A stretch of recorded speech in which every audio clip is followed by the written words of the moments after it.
Hello, everyone. I am going to attempt to officially show you something, one of my tips and tricks, well, a couple of them real quick, while I am here reading and thinking about this thought.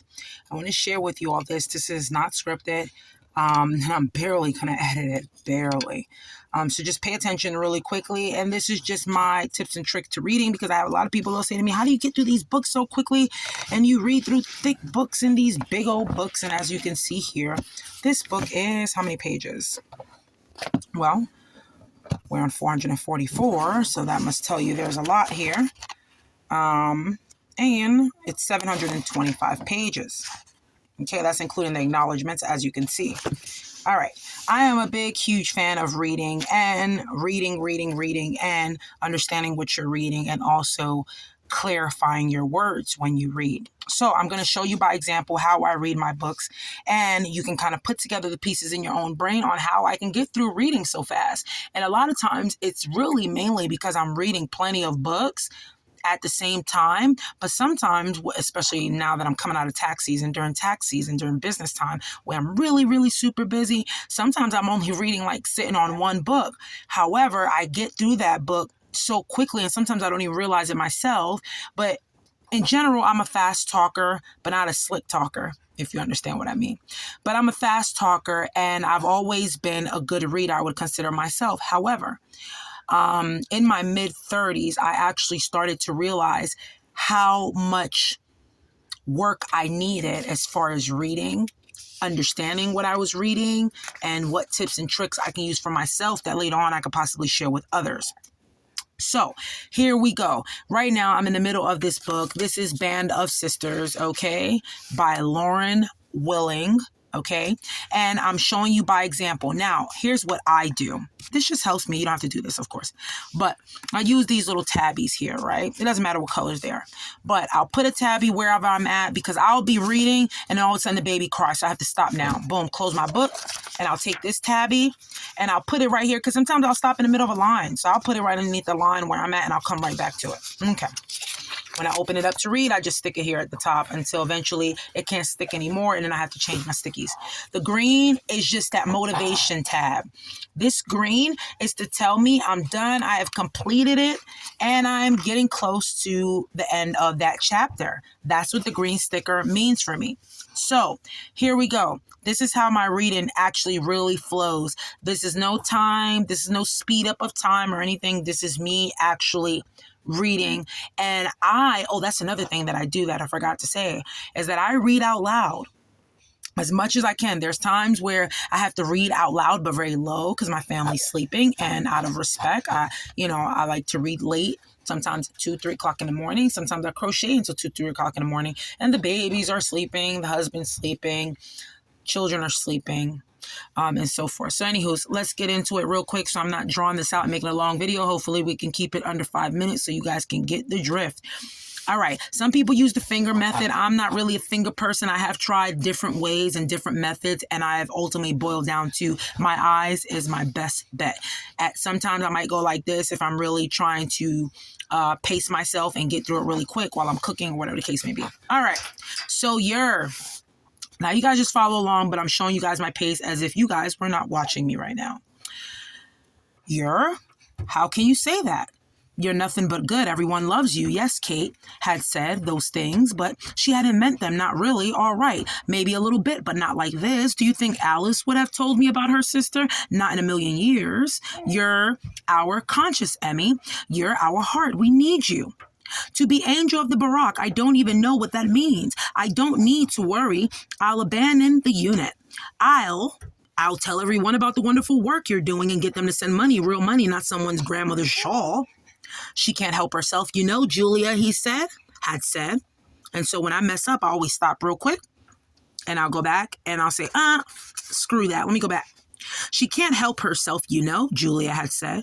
She just likes to give things to people. She thinks it will make them like her. Please, said Kate, wanting to take it all back, make it all go away. Don't make any decisions right now, not because of ridiculous things I said in the snow weeks and weeks ago. Kate, there you are. I've been looking everywhere. Nell hurried into the orangery, tripping over one of Dr. Claire's duffels. Ouch! You'll never imagine. Mrs. Barrett's here, and she brought a house, well, bits of it. But she's not supposed to be here until tomorrow. Kate was on her feet before she knew it, reaching, blah, blah, blah. And then I'll flip through, of course. Reaching,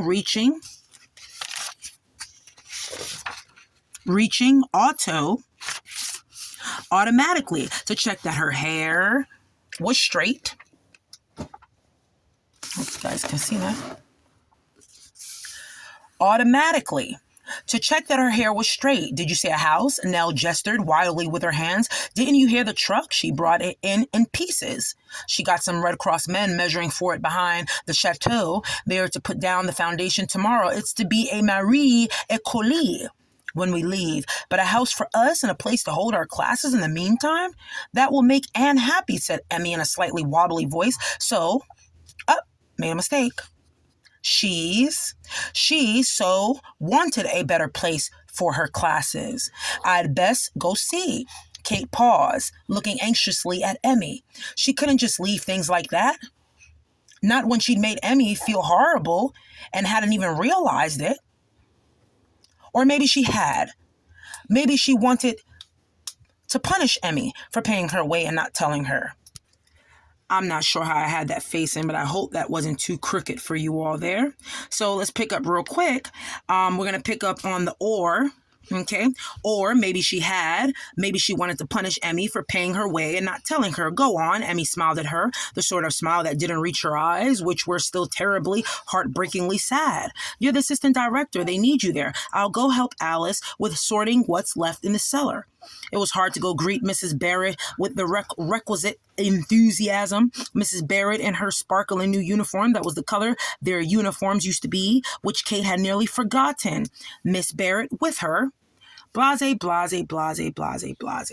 So, as you all can see, how I did that and how my speed coincides with me finishing these pages like this and how I get through them quickly. Also, I am very addicted to large print books too as well. And the bigger the book, the more pages it is, the more I want to read it. I don't know why. That's just my thing.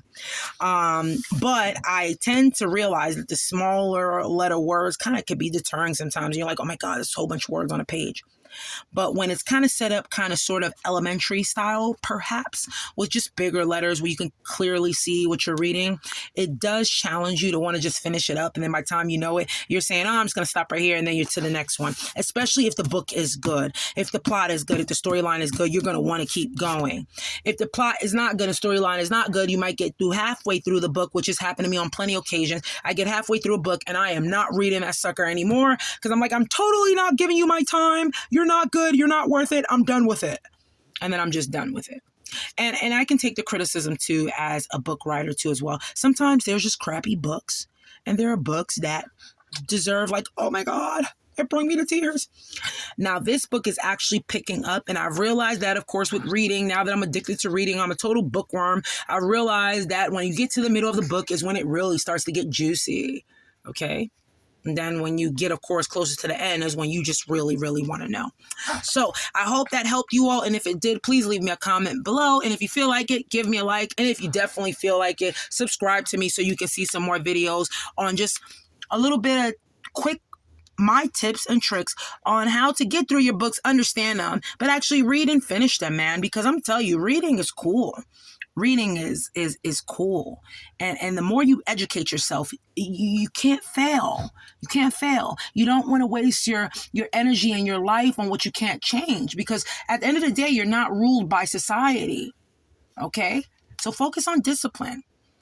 And while you're focused on discipline and you're reading, say, this is my test to breathe while others panic.